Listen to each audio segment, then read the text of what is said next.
penses que c'est les choses qui t'influencent, alors que c'est toi qui influences les choses. Oh my god. Viens, je t'explique. Yo, aujourd'hui j'aimerais te parler d'argent. Et avant de le faire, j'aimerais juste te préciser qu'il y a toujours ma formation complète, ma formation Mathmaniac. Si tu es étudiant, que tu prépares des examens ou si tu as des enfants qui sont scolarisés et que tu souhaites leur enseigner une méthode de travail qui leur permette de progresser de manière durable et efficace, clique sur le lien en description de la vidéo et tu auras toutes les infos sur ma formation. Donc aujourd'hui j'aimerais te parler d'argent et plus précisément d'une phrase qui m'énerve, une phrase à laquelle je suis allergique. Et cette phrase c'est: l'argent change les gens. Je déteste cette phrase car elle fait croire que l'argent est une entité, donc ici démoniaque, qui va pousser les gens à faire des choses qu'ils ne feraient pas en temps normal. Pour moi, la vraie phrase, c'est: les gens changent pour avoir de l'argent. Je vais te prendre mon exemple personnel. Je ne vais pas parler de toi, je ne vais pas parler des autres, je vais te parler de moi. Il y a quelques années, je voulais être prof de maths. Mes études avaient pour objectif d'enseigner les maths dans l'école publique.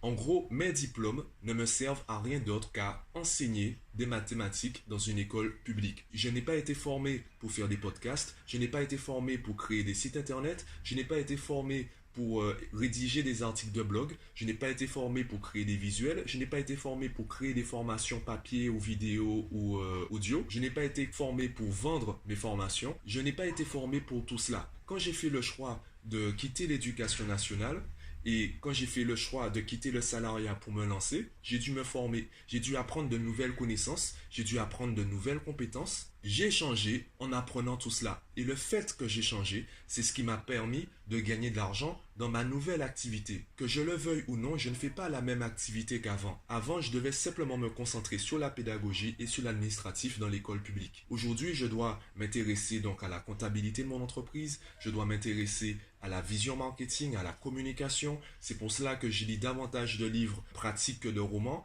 car j'ai énormément de choses à apprendre, énormément de connaissances et de compétences à maîtriser si je veux réussir dans mon activité aujourd'hui. Et évidemment, il y a l'aspect pécunier. Je fais également cela pour gagner de l'argent. Je fais également cela pour pouvoir atteindre un niveau de vie confortable pour moi. Donc, est-ce que c'est l'argent qui me change? Est-ce que c'est le fait d'avoir eu de l'argent au départ qui m'a poussé à changer? Non. C'est peut-être justement le manque d'argent qui m'a poussé à changer. On pourrait même dire le manque d'argent change les gens. Quand tu manques d'argent, tu comprends qu'il y a des choses que tu dois changer en toi. Tu comprends qu'il y a des choses que tu dois arrêter de faire et des choses que tu dois commencer à faire. Et c'est à partir du moment où tu commences à changer, tu as des changements au niveau des résultats. Encore une fois, tout part d'un processus, tout part des habitudes. Si tu changes le processus, si tu changes les habitudes, eh bien tu auras des résultats différents. Ils seront peut-être pas meilleurs. Ils seront simplement différents. Donc les phrases du style « l'argent change les gens »,« l'argent corrompt les gens »,« l'argent est l'origine de tous les maux », ce sont des phrases qui vont te limiter, qui vont te pousser à rester là où tu es. Des phrases qui vont t'empêcher de sortir de ta zone de confort. Tu penses que c'est les choses qui t'influencent, alors que c'est toi qui influences les choses. Je me rappelle d'une partie du livre Père riche, Père pauvre de Robert Kiyosaki, où il disait que dans notre société, notre façon de voir les choses, c'est avoir, faire, être. Quand tu as de la richesse, eh bien, tu peux faire des choses de riches. Et quand tu fais des choses de riches, on considère que tu es riche. Alors que la réalité, c'est le contraire.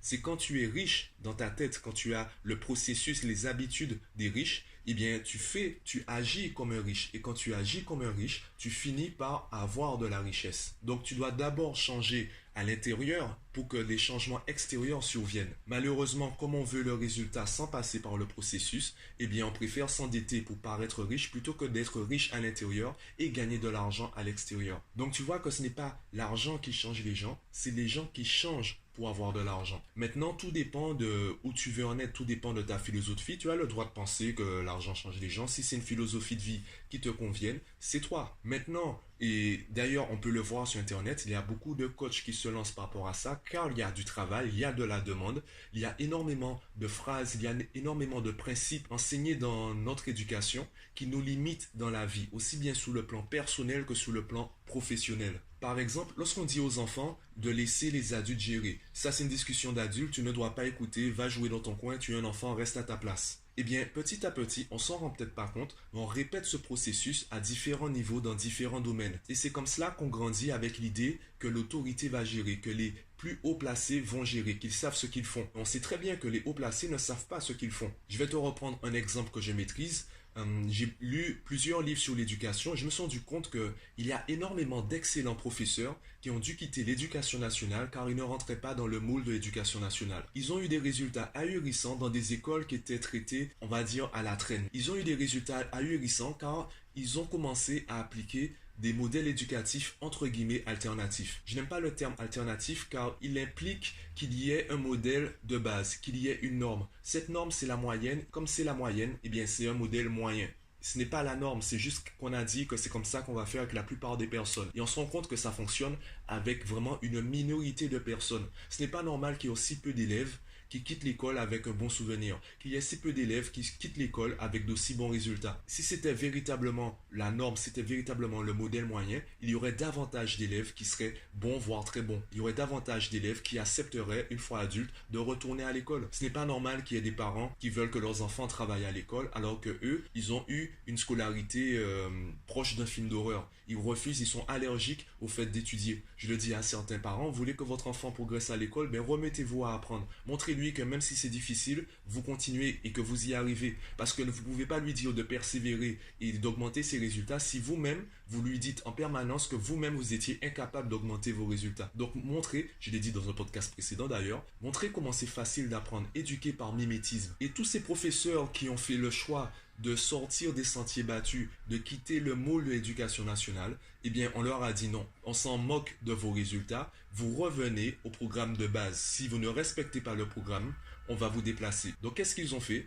Ils ont démissionné. Certains ont changé de pays pour pouvoir être libres d'éduquer de la manière dont ils voient les choses. Et il y en a qui ont créé leurs propres écoles. On le voit en France hexagonale, il y a de plus en plus d'écoles hors contrat. Des professeurs qui décident de créer leur propre école ou simplement des parents qui se réunissent et qui créent une école entre eux et qui cherchent des professeurs qui sont du coup mieux payés avec des classes plus petites. Il y a des classes de 10, il y a des classes de 15. Enfin bref, le sujet du jour, c'est pas l'éducation, simplement l'argent. Simplement pour te dire, je vais résumer l'épisode en cela. Ce n'est pas l'argent qui change les gens, ce sont les gens qui changent pour avoir de l'argent. Ce sont les gens qui changent leur processus, leurs habitudes pour modifier leurs résultats. Si tu estimes que tu n'as pas assez d'argent aujourd'hui, ben c'est tout à fait normal que tu changes tes habitudes pour avoir plus d'argent. Évidemment, les gens qui ne verront pas les changements au quotidien, quand tu auras de l'argent, ils diront tu as changé, l'argent t'a changé. Ben non, c'est moi qui ai changé pour avoir de l'argent.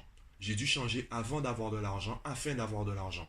Donc c'est ça la différence. Donc voilà, partage-moi ton avis en commentaire, que ce soit sur YouTube, Instagram, Facebook, LinkedIn, Twitter ou sur les plateformes de podcast. Partage-moi ton avis en commentaire, abonne-toi à la chaîne et moi je te dis à bientôt.